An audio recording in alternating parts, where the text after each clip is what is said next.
नमस्कार, सी न्यूज़ भारत में आप सभी का स्वागत है। न्यूज़ बुलेटिन में इस बुलेटिन में बात करेंगे फिरोजाबाद की, जहां शिकोहाबाद डाकखाने में आधार कार्ड बनवाने की प्रक्रिया के दौरान लोगों से जमकर हो रही लूट। आगे बात होगी ग्वालियर की, जहां दोनों साले जीजा की अलमारी में रखे सोने चांदी के जेवरात चोरी कर हुए फरार। इन तमाम खबरों पर होगी विस्तार से चर्चा। खबर फिरोजाबाद के शिकोहाबाद से, जो डाकखाने पर आए कई लोगों ने आरोप लगाया कि डाकखाने के कर्मचारी आधार कार्ड बनवाने के लिए निर्धारित शुल्क से ज्यादा रकम वसूल रहे हैं। जहां 100 रुपए लगते हैं, वहां 150 रुपए शुल्क वसूला जा रहा है। इसके अलावा कई लोगों का कहना है कि आधार कार्ड बनवाने की प्रक्रिया देरी से की जा रही है और बिना किसी उचित कारण के लोगों को कई बार चक्कर लगवाए जा रहे हैं। आधार कार्ड बनवाने में आवश्यक देरी की जा रही है, जिससे उन्हें बार बार डाकखाने के चक्कर लगाने पड़ रहे हैं। डाकखाने में आधार कार्ड बनवाने के लिए आवश्यक सुविधाओं की कमी परेशानी का सबब बनी हुई है। कोई पैसा वगैरह नहीं ले रहे? हाँ कोई पैसा वगैरह? हाँ ले रहे हैं, 150 रुपया ले रहे हैं। किस काम के? इसी काम के, आधार कार्ड के। 150 रुपए मांग रहे हैं, तो किस काम के मांग रहे हैं? ये बनाने के लिए आधार कार्ड।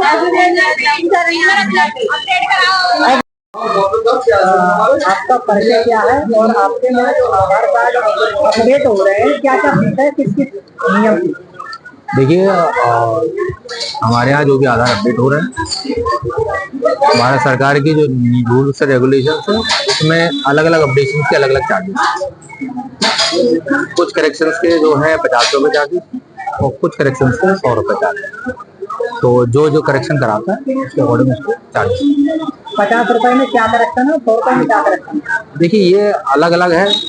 50 रुपये में जैसे आपको एक करेक्शन कराते हैं, मान लो बर्थ, डेट ऑफ बर्थ, या मान लीजिए मोबाइल नंबर, और अभी क्या अमूमन जितने भी बच्चों के हो रहे हैं वो बायोमेट्रिक अपडेट है। बायोमेट्रिक्स अपडेट्स में भी अलग अलग सरकार ने कैटेगरीज कर रखी हैं, जो जस्ट 5 या 6 के हैं, या जिनका फर्स्ट टाइम बायोमेट्रिक है वो अलग है, और जिनके अलग है उनके 100 रुपये। फिरोजाबाद से सी न्यूज़ संवाददाता बबलू फरमान की रिपोर्ट। खबर ग्वालियर से, जहां घर की देखभाल के लिए 2 सालों को छोड़कर जाना जीजा को महंगा पड़ गया। जी हां, जीजा अपने परिवार के साथ मथुरा परिक्रमा करने के लिए निकला तो सालों ने जीजा के घर पर ही हाथ साफ कर दिया। दोनों साले जीजा की अलमारी में रखे सोने चांदी के जेवरात चोरी कर फरार हो गए। जब जीजा वापस लौटा तो चोरी का पता चला और थाने में शिकायत दी। वहीं पुलिस ने दोनों सालों के खिलाफ मामला दर्ज कर लिया है।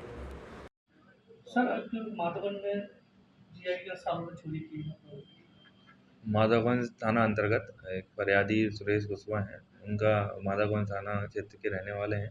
वह मथुरा में किसी धार्मिक यात्रा पर गए थे, जिस दौरान उन्होंने अपने घर की देखभाल दोनों अपने जो साले दतिया जिले के रहने वाले हैं, नामजद हैं, उनको रखवाली के लिए रोक के रखा था।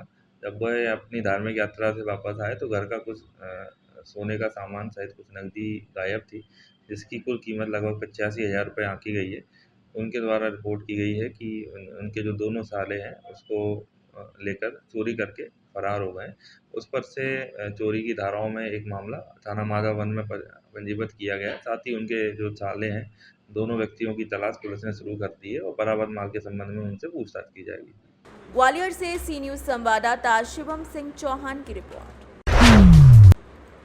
खबर झारखंड से है, जहां मुख्यमंत्री मैया सम्मान योजना का दीप जलाकर शुभारंभ किया गया, जिसमें मुख्य रूप से खिजरी विधानसभा के विधायक राजेश कश्यप, प्रखंड विकास पदाधिकारी रेणु कुमार, प्रमुख आशा कश्यप, सीटीओ पंचायत के मुखिया विनीता कश्यप, साथ ही साथ पंचायत समिति सदस्य समीमा खातून, उप मुखिया ज्योतिका कुमारी खलको, ग्राम प्रधान शंकर कच्छप समेत कई लोग मौजूद रहे।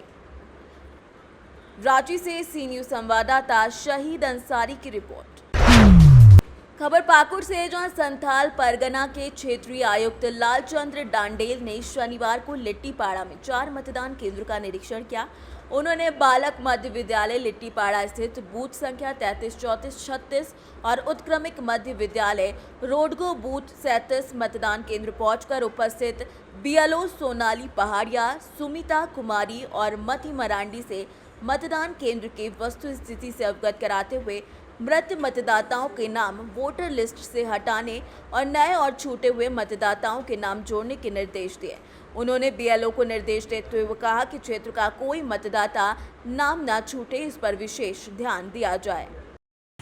इलेक्शन कमीशन ऑफ इंडिया का जो निर्देश है कि आगामी झारखंड में जो विधानसभा के चुनाव जो आयोजित होने जा रहे हैं, इसी क्रम में मतदाता पुनरीक्षण का जो भी कार्यक्रम जो निर्धारित है चुनाव आयोग के द्वारा, संक्षिप्त पुनरीक्षण का, समरी रिवीजन का जो कुछ भी है यहाँ पर, वोटर लिस्ट की स्थिति, इसके अलावा पोलिंग स्टेशंस की स्थिति, वोटर्स की क्या स्थिति, वोटर्स टर्नआउट्स का क्या स्थिति है।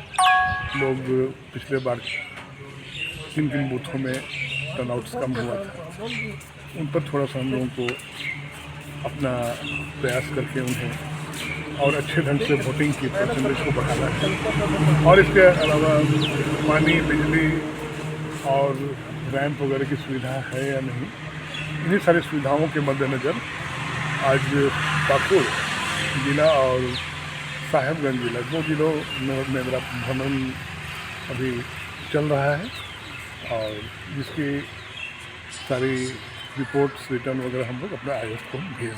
पाकुड़ से सी न्यूज़ संवाददाता प्रशांत मंडल की रिपोर्ट। खबर रोहतास से, जहां सासाराम के ग्रामीण इलाका मोकर आकाशी गरुड़ा में नहर के नीचे हिस्से में 3 दिन की झमाझम बारिश से धान की फसल डूबने से किसान चिंतित है। मोकर के किसान नरेंद्र सिंह और वेद प्रकाश तिवारी ने बताया कि आकाशी गरुड़ा भगवानपुर मोकर के पास नहर के किनारे बने पाइन की सफाई नहीं होने से कई दिन से झमाझम बारिश से किसानों की फसल डूब गई है।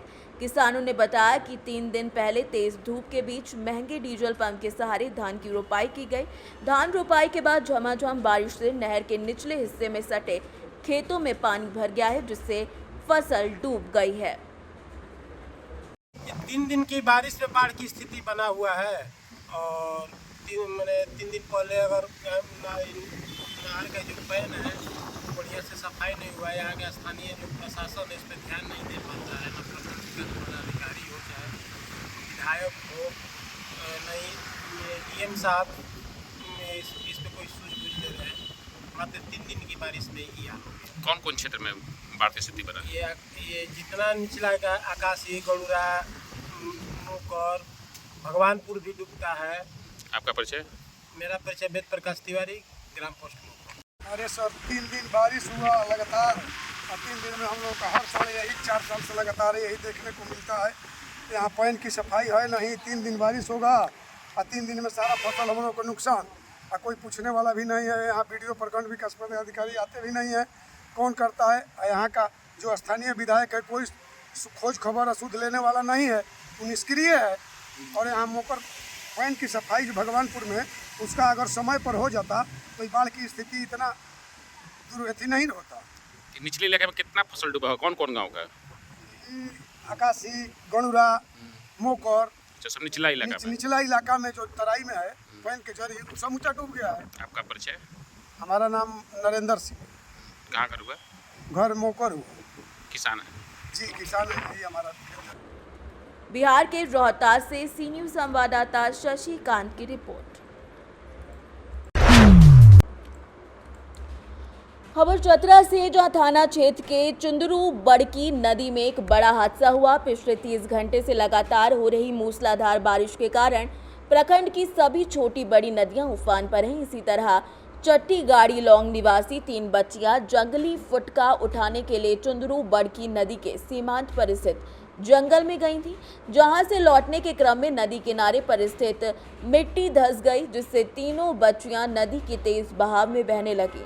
घटना में नदी की तेज धार में बह रही दोनों बच्चियों ने संभलकर नदी के छोर पर स्थित झाड़ी को पकड़कर अपनी जान बचाई। वहीं नदी की तेज धार में बहती एक अन्य बच्ची को बचाने के लिए दोनों बच्चियों ने नदी के छोर पर स्थित बांस को फेंका, लेकिन नदी के तेज धारण के कारण बच्ची बांस को पकड़ नहीं सकी और वो नदी की धार में बहकर लापता हो गई। घटना में लापता बच्ची की पहचान चट्टी गाड़ी लौंग गांव निवासी प्रेम भुइया की 12 वर्षीय पुत्री बाला कुमारी के रूप में की गई है। चतरा से सी न्यूज़ संवाददाता लक्की की रिपोर्ट।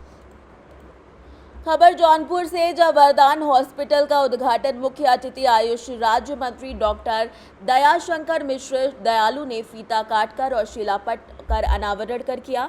आचार्य शांतनु महाराज ने वैदिक मंत्रोच्चारण कर कार्यक्रम को संपन्न कराया। वहीं विधायक रमेश सिंह साथ रहे। हॉस्पिटल के मुख्य द्वार पर वृक्षारोपण किया गया। आयुष मंत्री ने इसे बड़ी उपलब्धि बताते हुए आयोजकों का धन्यवाद किया। कहा, चिकित्सा क्षेत्र में सर्वोच्च क्षेत्र है। मानव सेवा का इससे बढ़िया जरिया कुछ और हो नहीं सकता।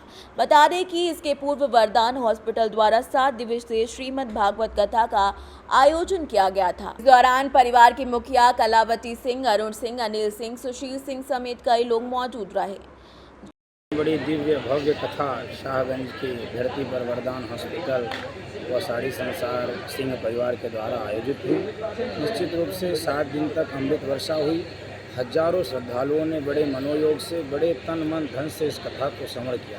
वास्तव में यह भागवत की कथा जीव के सभी प्रकार के कष्टों को दूर करती है, जीवन के ताप संताप से उनको मुक्त करती है। इसीलिए मृत्यु भय से मुक्त होने के लिए सुखदेव जी ने महाराज परीक्षित को कथा सुनाई है। वास्तव में यह मृत्यु लोक है। तो मृत्यु लोक के भय से जिनको भी मुक्त होना है उनको बारंबार इस भागवत की कथा को सुनना चाहिए।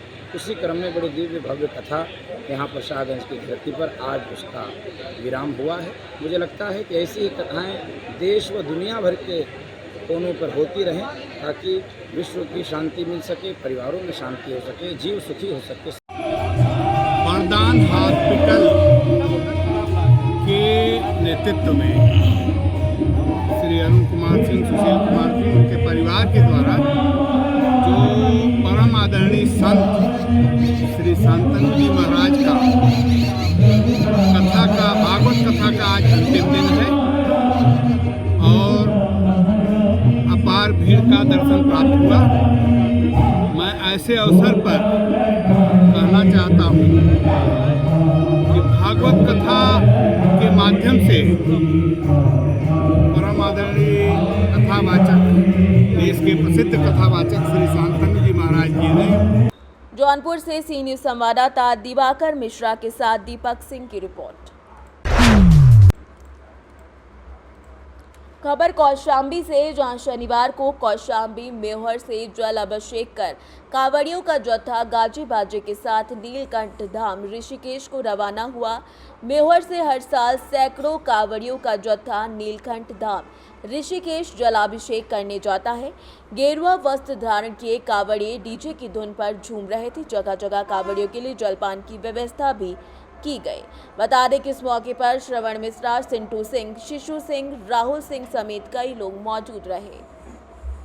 कौशाम्बी से सी न्यूज़ संवाददाता नवदीप त्रिपाठी की रिपोर्ट। खबर खंडवा से, जहां ज्योतिर्लिंग ओंकारेश्वर पहुंची महादेवगढ़ कांवड़ यात्रा। ओंकारेश्वर से 3 दिनों में 70 किलोमीटर यात्रा तय कर महादेवगढ़ पहुंचकर बाबा को नर्मदा का जल चढ़ाएंगे। शिव भक्त जगह जगह कांवड़ यात्रियों का स्वागत भी किया गया। महंत मंगलदास त्यागी ने हनुमान चालीसा का पाठ के साथ जय घोष करने के बाद यात्रा को हरी झंडी भी दिखाई। खंडवा से सी न्यूज़ संवाददाता ललित दुबे की रिपोर्ट। खबर शाहजहांपुर से, जो भारतीय किसान यूनियन राष्ट्रवादी संघ द्वारा जिलाधिकारी और पुलिस अधीक्षक को ज्ञापन सौंपकर कोतवाल धर्मेंद्र गुप्ता द्वारा लगातार अवैध कार्य कराए जा रहे कोतवाल धर्मेंद्र गुप्ता के विरुद्ध कार्यवाही की मांग की गई है। शाहजहांपुर से सी न्यूज़ संवाददाता फसाद खान की रिपोर्ट। फिलहाल न्यूज़ बुलेटिन में बस इतना ही। देश दुनिया की तमाम खबरों की जानकारी के लिए आप देखते रहिए सी न्यूज़ भारत। हर खबर आपके साथ, आपके हाथ।